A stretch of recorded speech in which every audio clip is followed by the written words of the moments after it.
Pour ne rien rater de nos programmes, n'oubliez pas de vous abonner à nos deux chaînes YouTube, le Média TV et le Média 24/7, et d'activer la cloche. Tout est une question de choix individuel. Si vous n'avez pas réussi, c'est de votre faute. Si vous êtes au chômage, c'est que vous le voulez. Si vous êtes en arrêt maladie, ne prenez pas l'arrêt. Voilà, ne prenez pas l'arrêt. C'est indécent de dire quelque chose comme ça. Oui, c'est indécent. Là, la personne qui a gagné 250 millions au loto, là, 250 millions, donc qui rentre dans les 400 premières fortunes. Cette personne-là, en plaçant ce qu'elle a gagné sur le placement le moins risqué, le plus faible, etc., ça lui rapporte 300 000 euros par mois. Vous vous rendez compte? 300 000. Donc plus de 3 millions par an. En ne faisant rien. En ne faisant rien. Bonjour tout le monde, je suis ravie de vous retrouver pour un nouvel épisode de l'Instant Porcher. Toutes les semaines, on entend tout et son contraire sur l'économie et pas que, alors on est là avec Thomas pour détricoter tout ça. Et on en a du travail, hein. Le média est en pleine riposte, vous le savez, l'extrême droite, aidée par des médias financés par les milliardaires, cherche à imposer sa vision en muselant la diversité des voix et en bafouant le pluralisme. Sur les réseaux sociaux et sur la TNT francilienne, nous voulons porter les voix qui dérangent, celles qu'on ne veut pas entendre ailleurs. Cette bataille pour la démocratie nous concerne toutes et tous, alors rejoignez-nous et soutenez-nous sur campagne.lemediatv.fr. Bonjour Thomas. Salut Lisa. Alors avec toi aujourd'hui au programme, le PS et le RN se battent pour Matignon, mais pour faire quoi? C'est parti. On le sait, le macronisme arrive au bout, s'étiole, ne convainc plus, crise après crise, élection après élection, censure, démission, bref, c'est quoi l'après? Après le libéralisme, virage à gauche ou victoire de l'extrême droite? Nous, vous nous connaissez, on va aller décortiquer la partie éco. Le Parti socialiste a présenté son contre-budget face à Bayrou la semaine dernière. Le parti à la rose reprend les grands principes du programme du NFP, augmenter les recettes plutôt que de réduire les dépenses qui pèseront sur les pauvres et les classes moyennes, je les cite.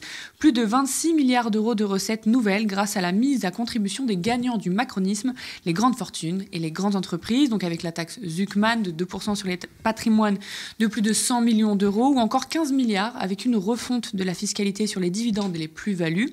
Autre exemple, un gain de 2,9 milliards avec un prélèvement social de 1% sur les très grandes successions. Les socialistes proposent aussi la réduction des aides aux grandes entreprises. Alors cette question de la taxation des plus riches et ou des grandes entreprises est dans toutes les bouches depuis les débats sur le budget et la fin de l'ère Bayrou. On en a parlé ici, mais pas que. Les plateaux TV s'y mettent enfin, j'ai envie de dire. Et malgré l'adhésion populaire à cette idée, car on ne fait que nous parler de faire des économies et les gens sont pas si bêtes que ça, eh bien le bloc libéral rejette cette idée au nom de l'investissement, garder nos riches, être compétitif. Thomas, est-ce qu'on peut se refaire un petit point sur la taxe Zuckman là? Est-ce que tu peux nous en parler un peu? Oui, c'est important de se refaire un point.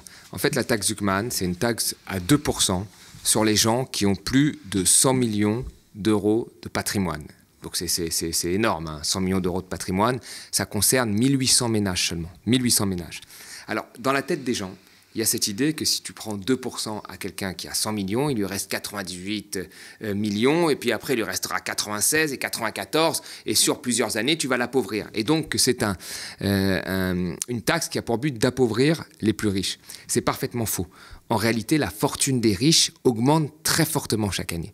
Et cette taxe, elle n'a pour but que de ralentir l'enrichissement des riches, des très riches, des ultra riches, disons, qui continueront à s'enrichir. Je te donne un exemple très simple. L'immobilier, entre 2017 et 2022, l'immobilier, ces gens-là à 100 millions ont un patrimoine immobilier assez important. C'est pas ce qu'ils ont de plus, parce qu'ils ont plus d'actions, mais ils ont un patrimoine immobilier important. L'immobilier, dans la période de 2017 à 2022, a augmenté de 18%. C'est beaucoup plus que la taxe cumulée de 2% chaque année. Donc ça veut dire que les riches n'auront pas leur patrimoine qui va diminuer. Il va continuer à augmenter, mais il augmentera moins vite que ces 15 dernières années. Et ces 15 dernières années, il a augmenté extrêmement vite avec une nette accélération sous Macron. On l'a souvent dit ici en donnant l'exemple des 500 premières fortunes. Les 500 premières fortunes ont vu leur patrimoine, leur fortune multipliée par 6. Personne n'a vu son patrimoine, quand vous avez 10 000, 15 000 euros de côté ou 5 000, multiplié par 6 en l'espace d'une quinzaine d'années. Donc vous voyez, on voit bien que là, il y a un problème de captation de la richesse qui est beaucoup trop fort en haut du panier. Donc cette taxe a juste pour but de récupérer un peu plus de cette augmentation pour la redonner au fonctionnement de l'économie. Parce que les riches font partie de l'économie. Ils peuvent pas, c'est pas une bande à part qui a fait sécession. Ils font partie de l'économie. Et ils s'enrichissent grâce à ce qu'il y a en dessous d'eux, c'est-à-dire tout le monde. Le gouvernement ne cesse de répéter que cette taxe, ou taxer les riches, affaiblirait nos entreprises et in fine la croissance, ferait partir nos riches, abîmerait notre compétitivité. Quand moi-même j'ai posé la question à la porte-parole du gouvernement, elle a dit mais ça va forcer les ultra-riches à revendre des entreprises, etc. Parce qu'en fait la majorité, c'est pas des revenus, mais des actions ou des parts dans les entreprises, etc. Qu'est-ce que tu réponds à ces arguments qu'on nous présente à chaque fois? Mais je réponds que, en tous les cas, dans ce que nous avons vu précédemment, ça n'a pas été fait. Même sur des taxes qui concernaient beaucoup plus de gens, comme l'ISF, on l'a dit ici, l'ISF, vous aviez 350 000 à peu près ménages qui la payaient, et vous n'aviez que 0,2% qui partaient tous les ans. C'est-à-dire qu'il y en avait 500 qui partaient, il y en avait 800 et 300 qui revenaient. Donc 0,2%, ça veut dire que 99% des gens payaient cette taxe tranquillement, sans rien dire. Alors oui, tout à fait, il peut y avoir des gens qui partent, mais c'est une infime partie. La majorité reste. Quant à la revente des entreprises, alors il faut bien comprendre une chose, c'est que la plupart des entreprises aujourd'hui, la majorité des très grosses entreprises sont héritées. D'accord, ces entreprises familiales, on hérite de cette entreprise. Là, il n'y a aucune raison que les gens revendent leur entreprise, ils paieront la taxe, c'est des entreprises qui gagnent énormément d'argent et ils pourront très bien vivre avec. Après, on parle de petites entreprises où vous avez des gens qui refusent de se donner un salaire, qui font grimper leur entreprise pour la revendre et faire une plus-value financière. Alors ces gens-là, cherchent quand même la culbute financière. Hein. Donc quand on dit oui, ils vont se faire racheter, mais c'est aussi un peu à ça qu'ils jouent. Et quand vous avez une entreprise, je sais pas, qui est valorisée à 150 millions, dites-moi pas que vous pouvez emprunter une petite partie pour payer la taxe, tellement votre entreprise est valorisée. Donc c'est un faux problème, c'est un faux débat pour nous dire voilà, que les gens qui innovent vont être gênés par ça. C'est faux. Et on l'a bien vu de manière générale, c'est que les baisses d'impôts n'ont pas permis plus d'innovation, n'ont pas permis plus d'investissement, notamment pour l'ISF, ça c'était les 3 rapports de France Stratégie qui le disent, et n'ont pas créé les emplois escomptés. Et c'est pour ça qu'on est d'ailleurs dans cette situation aujourd'hui. Ce qui est drôle, c'est qu'on nous présente toujours ces arguments comme si les ultra-riches investissaient en France et faisaient naître des emplois. Oui, exactement. Et c'est parce ça tiendrait si c'était le cas, mais là... Et les baisses d'impôts n'ont pas engendré ça, n'ont pas engendré ce surcroît d'emplois qu'on devait avoir. Donc, il faut aussi apprendre de l'histoire. Et ça, les gens s'en rendent compte maintenant. C'est-à-dire qu'à un moment, on a dit, bon, on est les plus taxés. Alors là, on a baissé les taxations. La concurrence fiscale a eu lieu au niveau européen là-dessus. Et ça n'a pas entraîné le cadeau que ça devait faire à l'ensemble des Français. Parce que c'est ça qu'on nous avait dit, hein. Nicolas Dose avait employé ce terme-là. C'est un cadeau pour la France, la réforme de l'ISF. Donc, les gens n'y croient plus. Donc, non, c'est très clairement des arguments visant à écarter une certaine population des efforts à faire, qui est la population des ultra-riches. Vous savez, il y a 2 politologues très connus américains qui avaient fait une grande étude et qui montraient en fait que plus les gens étaient riches, plus ils arrivaient à avoir une influence sur les politiques. Et on le constate aujourd'hui. Hein. Voilà, les gens qui ont accumulé des fortunes, des élites économiques, et on parle de très grosses fortunes, arrivent aujourd'hui à avoir une influence sur les politiques. Et les politiques, à la base, sont au service de la majorité de la population, de l'ensemble de la population, riches et pauvres, et pas que des riches. Donc s'il y a des efforts à faire, ces efforts doivent être faits par tous. 500 milliards, c'est de la redistribution à chacun des Français. Et moi, je trouverais très joli que chacun des Français dise « je m'engage à faire non pas 2,21, mais 5% d'économie ». Tous les Français. Parce que c'est nous, tous, individuellement, qui sommes bénéficiaires de ces 500 milliards de redistribution. Alors, des idées qui me sont venues, allez, au lieu de prendre un VSL, je me fais accompagner par mon fils à l'hôpital. Au lieu de prendre une semaine de maladie un peu confortable, je n'en prends pas. Au lieu de faire un peu durer mon chômage, je reprends mon boulot un peu plus vite.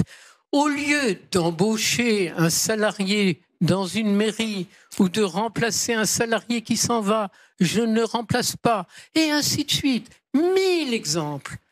J'aimerais, si j'en avais le pouvoir, ce que ça serait beau, que chacun des Français dise « moi, je m'engage à faire 5% d'économie sur ce que je touche ». Thomas, qu'est-ce que tu penses de cette séquence-là ? La vie est facile quand on est 190e fortune de France. Oui, là on voit que... Alors déjà, je ne sais pas d'où elle sort tous ces chiffres, parce qu'il y a beaucoup de chiffres sur la dépense de l'État, les 47 milliards, on était plutôt à 44. Enfin bon, je ne sais pas où elle sort ces chiffres, mais ce qui est assez impressionnant, c'est qu'on voit la déconnexion très claire de ces gens. La première déconnexion, c'est d'avoir l'impression que tout est un choix individuel.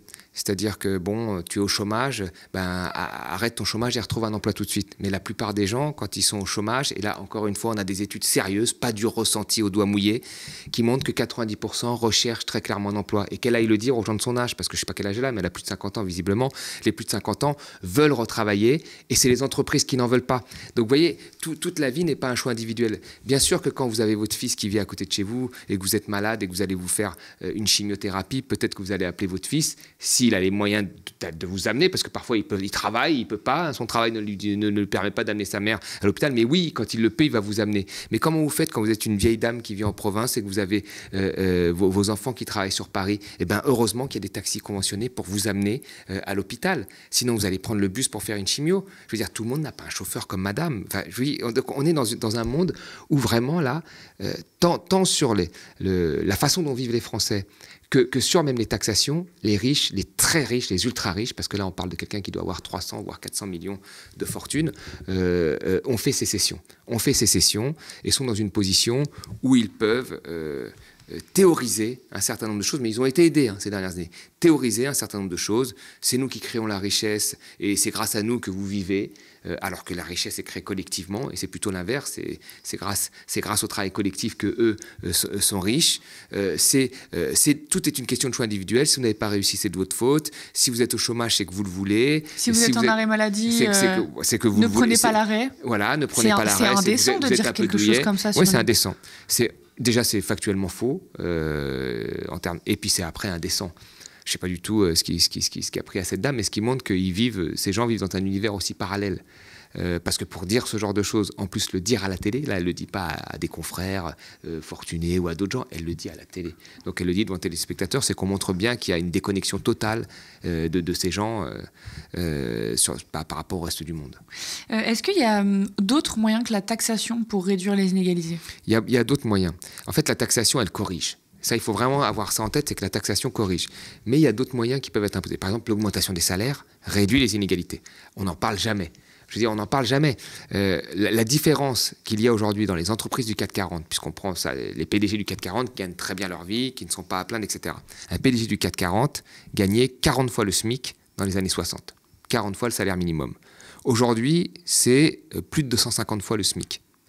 Donc un PDG gagne énormément d'argent, beaucoup plus, son salaire a augmenté par rapport au SMIC. Vous voyez ? Et donc là, on a un rapport très clair entre le salaire minimum et le salaire des très grands patrons du CAC 40. Ça montre quand même qu'il y a eu quelque chose qui s'est passé.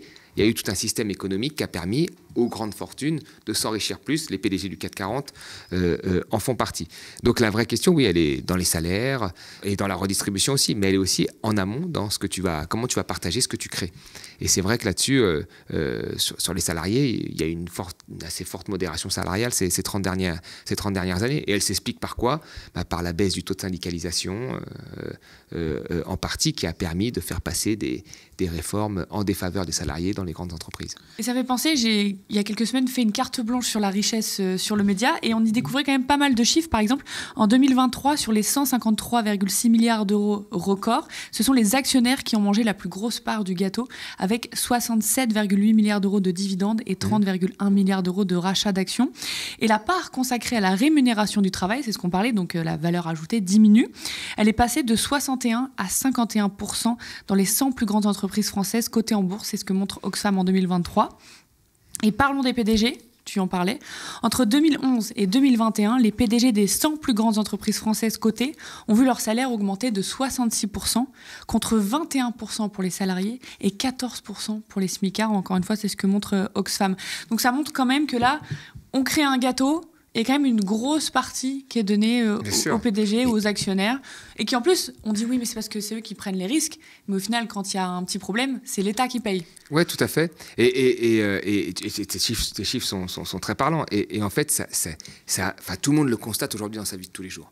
Quel que soit le niveau, en fait. Pendant très longtemps, les ouvriers l'ont constaté très fortement, les employés, mais même aujourd'hui, les cadres le constatent. Tout le monde a très bien compris que, grosso modo, y compris dans des très grandes entreprises qui vont faire des très bons chiffres, c'est l'économie pour tout le monde. C'est des économies sur les déplacements, c'est des économies sur les remboursements d'hôtels quand on fait un déplacement, etc. C'est les économies partout. À la base, on parlait du contre-projet du PS. Dedans, il y a un retour sur les impôts, sur les successions. C'est souvent un sujet qui crispe, l'héritage. T'en penses quoi, toi ? Est-ce que tu peux nous expliquer expliquer un petit peu? Alors, c'est quelque chose de purement moral. Les gens sont contre l'impôt sur les successions parce qu'ils partent du principe qu'ils ont travaillé, qu'ils ont payé des impôts toute leur vie et qu'ils peuvent léguer le fruit de leur travail à leurs enfants. Très bien. Moralement, pourquoi pas? C'est vrai, on en discute, ça se parle. Moralement, pourquoi pas? Mais après, concrètement, qu'est-ce qui se passe? C'est que 85% des gens lèguent des choses à leurs enfants sans être taxés. 85%. Oui, donc, parce que la plupart des gens, ils arrivent à faire soit des donations, soit ils ont des assurances vie, soit ils n'atteignent pas les 100 000 euros de patrimoine. La plupart des gens, la majorité des gens n'atteignent pas les 100 000 euros de patrimoine. Après, il y a le reste, les 15%.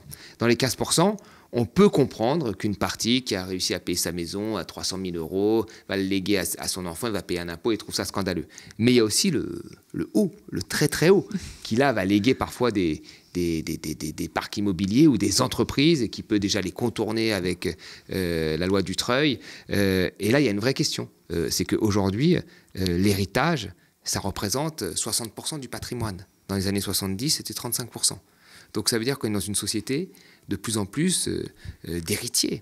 Et qu'on ne peut pas dire après, oui, c'est la méritocratie, liberté, égalité, fraternité, si vous réussissez, tout va bien, alors qu'en réalité, c'est de l'héritocratie. C'est-à-dire que c'est des gens qui héritent de leurs parents et qui perpétuent une richesse qui s'auto-valorise. Alors, quand ils travaillent, c'est bien, mais même s'ils ne travaillaient pas, ils gagneraient encore plus d'argent parce que ça s'auto-valorise. Là, la personne qui a gagné 250 millions au loto, là, 250 millions, donc qui rentre dans les 400 premières fortunes, de 250 millions d'euros, qui pourraient payer la taxe Zuckman. Cette personne-là, en plaçant ce qu'elle a gagné sur le placement le moins risqué, le plus faible, etc., ça lui rapporte 300 000 euros par mois. Vous vous rendez compte? 300 000. Donc plus de 3 millions par an. En ne faisant rien. En ne faisant rien. Vous voyez, alors elle peut faire semblant de travailler, mais en faisant rien. Ouais.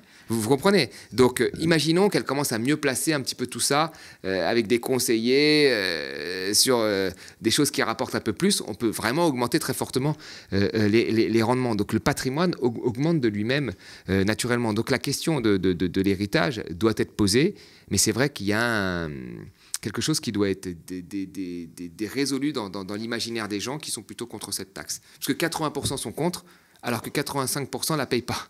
C'est quand même particulier. En coulisses, ça discute pour l'après-Bayrou. Les canaux de discussion entre le PS et l'Élysée sont grands ouverts. Ils étudient toutes les pistes, celle de Faure, évidemment, mais aussi et surtout, quelle candidature du bloc central serait la plus acceptable pour nous, a dit un proche d'Olivier Faure à l'Opinion. Il y a Niels Wilke, notre journaliste Popol Maison, qui a activé ses contacts et nous rapporte que Macron cherche à obtenir du PS, je cite, un soutien au gouvernement sans participation ou d'un soutien avec participation, ou fin de présenter cette option à l'opinion publique. On connaît Emmanuel Macron. Nous, ce qui nous intéresse, on le dit, c'est l'économie. Est-ce que c'est possible, en l'état actuel des choses, de trouver des compromis sur un programme éco entre celui du PS, voire du NFP, et celui des libéraux? Parce qu'en fait, on voit qu'il y a quand même une grosse crispation autour de la taxation. Oui, tout à fait. Moi, je pense que c'est le seul point de bascule entre le PS et Macron. En réalité, là, le PS, on fait un programme où il propose un certain nombre de choses, mais le réel point de bascule, ce serait la taxation des plus riches. C'est-à-dire que si demain, Bayrou, ou un autre, ou si Macron allez, mettons la taxation, la taxe Zuckman en place. Là, le PS, pour lui, il est quasiment d'accord avec le reste. Je pense qu'il dirait, il n'y a pas de souci. Et je pense, et qu'il prendrait. Donc la vraie crispation, elle est là-dessus. Ce qui est différent de la France Insoumise ou du programme de départ du NFP, qui était vraiment un programme de relance et de remise en cause aussi de commandes publiques, de relance et aussi de remise en cause aussi des traités européens, de renégociation des traités, etc. Là, le programme du PS, c'est un programme dans le cadre des traités, réduction à 3% d'ici 2030, mais avec un effort qui serait plus partagé également par les plus riches. Donc moi, je dirais, avoir ces programmes qui sont aujourd'hui différents, je dirais deux choses. Je constaterai que certains de ces députés se sont fait réélire avec le programme du NFP. Ça, c'est le programme du NFP qui était très proche du programme finalement de la France Insoumise. Donc beaucoup de ces gens ont accepté ce programme-là pour se faire élire. Alors j'imagine qu'à ce moment-là, il y avait ce qu'on appelle des intérêts alignés entre ce que voulaient les dirigeants de la France Insoumise et ce que voulait le PS. Et la deuxième chose que l'on constate, c'est que le PS redevient dans son programme un parti socialiste comme les 2 premières années de Hollande, qui avait voulu la taxation 75%, l'encadrement des loyers, etc. Donc ils reviennent là-dessus. Ce qui les différencie, de la gauche plus radicale dans son programme de la France Insoumise. Est-ce que pour toi, là, le programme du PS, qui est un contre-budget, hein, c'est pas un programme général, mais est-ce que le contre-budget du PS remet en cause le libéralisme? Non, je dirais pas qu'il le remet en cause, il corrige. Il ne remet pas en cause le libéralisme, il le corrige. Ce qui a été toujours le rôle du PS en réalité. Voilà. Donc peut-être il y a des nouveaux discours tenus peut-être par des jeunes, des nouvelles voix du Parti socialiste. Mais le Parti socialiste, ça a toujours été de faire, c'est la social-démocratie, c'est de faire avec le marché. Le problème, c'est qu'une partie du Parti socialiste était devenue social-libérale, c'est-à-dire qu'il voulait faire des transformations et des réformes. Là, c'est un programme où on accompagne le cadre européen, on accompagne, il n'y a pas de remise en cause à part la réforme des retraites, mais on accompagne le cadre et puis après, voilà, on demande un peu plus de taxation et un équilibre beaucoup plus partagé. Moi, je pense qu'il y a ce programme-là, mais après, c'est une base de négociation. Mais en tous les cas, ce que l'on constate, c'est que c'est plus un parti de consensus qu'un parti d'opposition aujourd'hui. Voilà, et je le dis sans aucun jugement, c'est un fait. On oublie que le PS a déjà été au pouvoir, oui. Tu l'as rappelé. Est-ce qu'il a mis en place ces mesures-là de justice sociale, de faire participer les plus riches, les entreprises? C'est un peu une question rhétorique, tu vois où je veux en venir. Non, si on est parfaitement honnête encore une fois là-dessus, le quinquennat d'Hollande, il y a eu pour moi 2 quinquennats dans le quinquennat. Okay. Il y a eu une première partie qui a duré 1 an et demi, 2 ans, où il y a eu la social-démocratie qui a été appliquée, c'est-à-dire que François Hollande a augmenté les impôts, il a essayé de mettre la taxe à 75%, la dernière tranche qui a été refusée par le Conseil constitutionnel. Il a bloqué les loyers, il avait Arnaud Montebourg, Benoît Hamon, Cécile Duflot dans ses rangs. Donc c'était de la social-démocratie. C'était pas un programme de rupture, mais c'était un programme social-démocrate. Et après, il y a eu effectivement le tournant libéral avec Manuel Valls, avec la loi travail, avec le CICE, où là... Emmanuel Macron, à l'économie, les bus, la loi Macron, souvenez-vous, la libéralisation des bus, la libéralisation des pharmacies, libéralisation de l'économie, ça c'était un ministre de l'économie du PS. Et là, vous avez eu effectivement un programme libéral qui n'avait même pas été appliqué par Nicolas Sarkozy. Il a été beaucoup plus loin que Nicolas Sarkozy dans son programme libéral et dans les économies qui ont été faites notamment sur les collectivités locales. Donc il y a 2 François Hollande. Et la majorité, si on fait la moyenne, la majorité du quinquennat de Hollande, c'est un quinquennat de trahison qui ne lui a pas permis de se représenter. Mais au début, il y a une voie social-démocrate avec laquelle, me semble-t-il, quand je regarde ce qui se passe comme ça de loin, le PS est en train de renouer avec son programme. Du côté de l'extrême droite, on place aussi ses pions pour être l'après-Bayrou. Jordan Bardella a écrit une lettre au chef d'entreprise de France. Voici ce qui est proposé. 100 milliards d'économies sur, je cite, en mettant fin à l'immigration d'assistanat, au subventionnement des énergies intermittentes, à l'excès de l'aide publique au développement d'autres pays ou encore au millefeuille administratif ainsi qu'au coût exorbitant de la bureaucratie d'État. Mais aussi, je cite, alléger le fardeau normatif avec des mesures de simplification pour les entreprises, on entendrait du Bruno Le Maire là, ou adopter une fiscalité de croissance, je cite, nous proposons un choc fiscal positif par l'allègement massif des impôts de production afin de les réduire de 20%, réalignant ainsi la France sur ses partenaires européens. Thomas, c'est quoi la différence avec Emmanuel Macron là? Sur l'économie, rien de... Mais de toute façon, l'extrême droite aujourd'hui est devenue extrêmement libérale. Enfin, vraiment, il faut se souvenir, il y a eu la première extrême droite de Jean-Marie Le Pen qui était libérale, baisse d'impôts, pro-européenne. Et puis après, il y a eu, de manière assez opportuniste, je trouve, parce que c'est un peu fini, il y a eu le Front National de Marine Le Pen avec le protectionnisme qui avait été abandonné par la gauche, avec la sortie de l'euro et la critique de l'Europe à l'époque. C'était pas très bien bossé, mais... Ouais, pas très bien bossé, mais avec quand même une critique qui, là, déplaisait très clairement au patronat. Ouais. Et que je me souviens même qu'un magazine comme Challenge avait mis en première page Le Pen, ce serait la catastrophe s'il passait au pouvoir. Aujourd'hui, je ne suis pas sûr qu'il ferait la même chose. Donc là, il y avait ça. Et puis maintenant... Il y a cette nouvelle extrême droite dans le monde entier, Mélanie, Orban, Trump et bientôt et aussi Marine Le Pen qui s'est rangée à ça, qui est une extrême droite libérale. Donc on s'en prend à l'État qui aspirait, il y aurait plein d'argent caché, un peu comme Elon Musk, mais ils vont pas les trouver, hein, leurs 100 milliards là. Enfin, je les mets au défi, ils vont avoir du mal à les trouver. Donc il y a ça, et il y a le fait que voilà, le nucléaire serait pas cher, il y a que ça, comme Trump il te dit qu'il y a que le pétrole et le gaz de schiste, c'est un peu plus compliqué que ça. Sur l'immigration, ils vont trouver des sommes de dingue, je sais pas comment ils vont faire pour arrêter, parce que l'immigration c'est aussi un fait quoi, à un moment. C'est-à-dire que les gens arrivent, je veux dire même Mélanie, elle est quand même revenue là-dessus. Et puis il y a une partie du patronat d'ailleurs qui a besoin de l'immigration pour faire tourner. Je rappelle, l'immigration c'est coût zéro en France. Hein. Voilà, ouais, exactement, selon des études plus sérieuses. Mais ce que l'on voit, c'est que le patronat, depuis la dissolution, il y a une forme de jeu de séduction. Et que maintenant que Marine Le Pen a une partie des ouvriers, elle se dit, tiens, là, il y a quelque chose à aller, parce que quand vous avez le patronat, vous avez grosso modo le tampon que tout va bien fonctionner pour l'économie, soi-disant. C'est à peu près ça. Et donc là, il y a un jeu de séduction qui se met en place. Et ce que disait une chronique ce matin de Fanny Guénochet sur France Info, c'est que les gens se laissent quand même, le patronat se laisse quand même assez séduire par ça, facilement. Contrairement au patronat de Laurence Parisot à l'époque, du MEDEF, qui était très vent debout contre le RN, mais le RN avait un autre programme à l'époque. Donc là, il y a une opération séduction du patronat. Et qui fonctionne, hein, on va regarder. Dans les deux cas, on a des problèmes économiques. Maintenant, objectivement, les problèmes économiques sont beaucoup moindres si c'est le RN qui gagne une éventuelle dissolution que si LFI. LFI, le problème est absurde économiquement. C'est le Venezuela. Hein. La France s'effondre. Elle s'effondre vite. Bon, le patronat a choisi le RN. Avec LFI, la France s'effondre, ou alors les petits business des grands patrons ne fonctionnent plus, c'est plus ça. Rien d'étonnant, parce que tu disais c'est le nouveau visage de l'extrême droite, c'est la nouvelle extrême droite. C'est vrai que dans l'histoire, on l'a vu que quand ça sent un peu le roussi pour les plus riches, il y a souvent une alliance entre les fascistes et le grand patronat. Là nous y sommes. Il y a une rupture morale qui s'est faite au moment de la dissolution, où on a vu vraiment qu'il y avait très clairement dans la tête des représentants du grand patronat, parce qu'il n'y a pas que, il y a des représentants du grand patronat.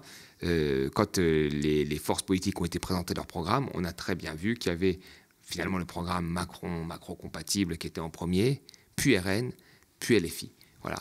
Et que là, comme Macron, les soutiens de Macron sont en grande difficulté, on préfère le RN à la France Insoumise, ou même au NFP. À l'époque, c'était le NFP, oui, avec le Parti Socialiste, etc.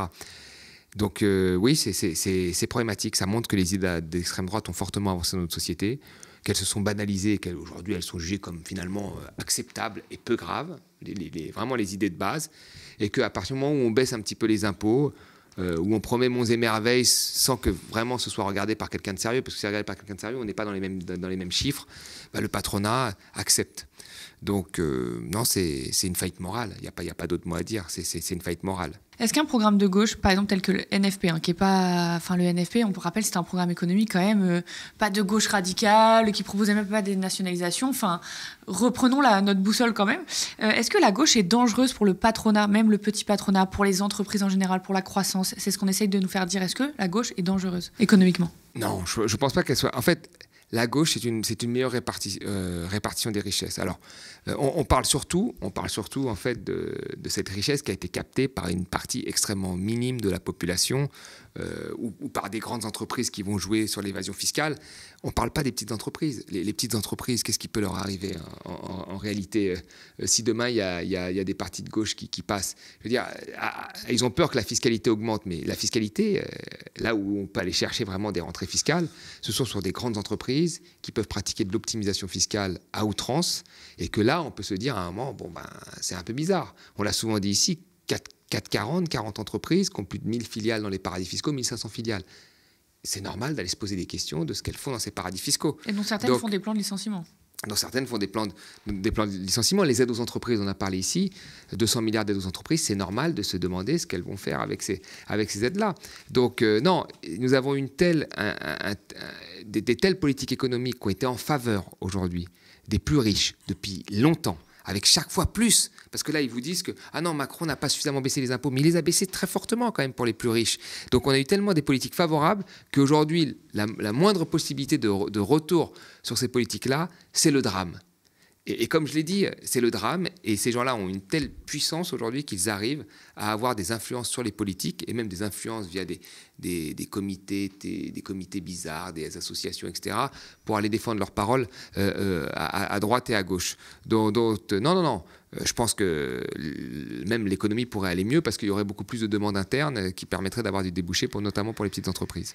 Non, on sortirait juste d'un système qui vise à toujours compresser les coûts, compresser les plus faibles pour faire dégager du profit, qui en profite qu'à une petite partie. Et on rappelle que ce n'est pas les économistes qui sont à gauche, mais c'est la gauche des fois qui copie un petit peu les économistes et leurs travaux et leurs chiffres. Oui, tout à fait. Voilà. Je préfère quand même le préciser. Oui, parce que c'est très difficile. Non, mais c'est très très difficile aujourd'hui quand vous avez des gens comme Krugman, Stiglitz, de les associer à la gauche radicale parce qu'ils soutiennent la taxe Zucman. Quand vous avez des prix Nobel d'économie qui soutiennent la taxe Zucman, qui sont dans les meilleures universités... qui est un économiste. Voilà, qui est un économiste, qui sont dans les meilleures universités américaines, qui regardent juste les chiffres, qui, je pense, n'ont rien à faire des petits échanges que peuvent avoir deux politiques sur un plateau de BFM, ils ont autre chose à faire, ils sont aux États-Unis, qui regardent que la réalité des chiffres et qui vous disent que, oui, à un moment, il va falloir commencer à se soucier de ce problème. Et d'ailleurs, ils le disent en France, mais aussi ailleurs, parce que ça touche l'ensemble des pays riches. La semaine dernière, les médias ont beaucoup reparlé des boomers. On en avait parlé la semaine dernière déjà, tant la sortie de Bayrou avait fait réagir. Est-ce que ce débat n'a pas pour but de masquer les vraies inégalités sociales, de parler de la lutte des âges plutôt que de la lutte des classes ? Si, c'est ça. En fait, on en a parlé la semaine dernière, mais vraiment, j'aimerais revenir là-dessus. Quand Bayrou a utilisé le terme boomer, il faut vraiment être conscient que le terme boomer, ce n'est pas un terme qui permet juste de définir une classe d'âge. Boomer, c'est un terme stigmatisant, péjoratif, qui voudrait dire qu'une population qui a profité du système, qui ne pense qu'à elle, qui est égoïste, qui est une population qui pollue, serait responsable de la dette. Donc, vous voyez, déjà, il y a dans cette façon d'utiliser ce vocabulaire-là, une façon stigmatisée. Et je tiens à le dire, ça s'appelle l'agisme. L'agisme, c'est quand vous stigmatisez les gens parce qu'ils sont vieux. On le voit dans le monde du travail, on ne veut plus prendre des vieux parce qu'ils sont plus efficaces. Et là, en fait, M. Bayrou accompagne cette division. Des études ont montré, par exemple, que la France était une des premières à mettre en avant cet agisme, c'est-à-dire ces discriminations envers les vieux. Sur plus de 68 pays d'études, la France est classée 61e sur 68. C'est-à-dire que c'est un pays qui, naturellement, s'en prend plus facilement à ses aînés. Et là, on a un Premier ministre qui surfe là-dessus, qui crée une division supplémentaire, qui est déjà là, mais qui appuie sur cette division. Et moi, je trouve ça assez scandaleux parce qu'effectivement, quand on regarde les inégalités entre générations, elles existent. C'est vrai, même si, on l'a dit la semaine dernière, chaque génération a eu ses avantages et ses défauts. La génération d'aujourd'hui fait de plus longues études que la génération d'avant, elle a plus accès aux soins. La génération d'avant a effectivement eu accès plus facilement à l'immobilier et a vécu les 30 Glorieuses. Mais les 30 Glorieuses, quelqu'un qui est né en 50, qui avait 23 ans en 1973, en 73, c'était les chocs pétroliers. En 75, il y avait 10 millions d'ouvriers. Les 10 millions d'ouvriers, ils ne prenaient pas le Concorde toutes les semaines pour aller faire des vacances. Donc, vous voyez, je veux dire, il n'y a pas une vieillesse, il y a des vieillesses. Il n'y a pas une jeunesse aujourd'hui, il y a des jeunes. Et la vraie question, c'est les inégalités dans les classes d'âge, entre les jeunes riches et les jeunes pauvres, entre les vieux riches et les vieux pauvres. Mais ce n'est pas une guerre de génération qu'il faut faire. Cette guerre de génération, et tu l'as bien dit, elle détourne des vrais problèmes d'inégalité qui sont dans les classes d'âge et qui existent très fortement aujourd'hui et que ce gouvernement ne veut pas voir. Et on rappelle justement en parlant de lutte des classes qu'on sera à la fête de l'humanité ce week-end. Donc venez nous voir, on a un stand à l'attente des médias indépendants. Donc on sera ravis de vous rencontrer. Merci à vous, chez vous, d'avoir suivi cet épisode de l'Instant Porcher. J'attire une dernière fois votre attention avant de se quitter. Je le dis toutes les semaines, mais c'est de plus en plus vrai. La situation politique est inédite, historique, et face aux 105 millions d'euros du milliardaire ultra-conservateur Sterrin qui veut installer l'extrême droite au pouvoir, le média est en pleine riposte. C'est une contre-offensive vitale et citoyenne. Et c'est notre unique chance de bâtir une chaîne d'infos populaire et indépendante capable de percer sur les réseaux sociaux et sur la TNT francilienne pour donner enfin la parole à celles et ceux qu'on ignore. Ensemble, reprenons le terrain et protégeons notre démocratie. Soutenez-nous sur campagne.lemediatv.fr. Spectateurs, abonnés, donatrices et sociaux, je vous dis soit à la fête de l'UMA, soit à la semaine prochaine.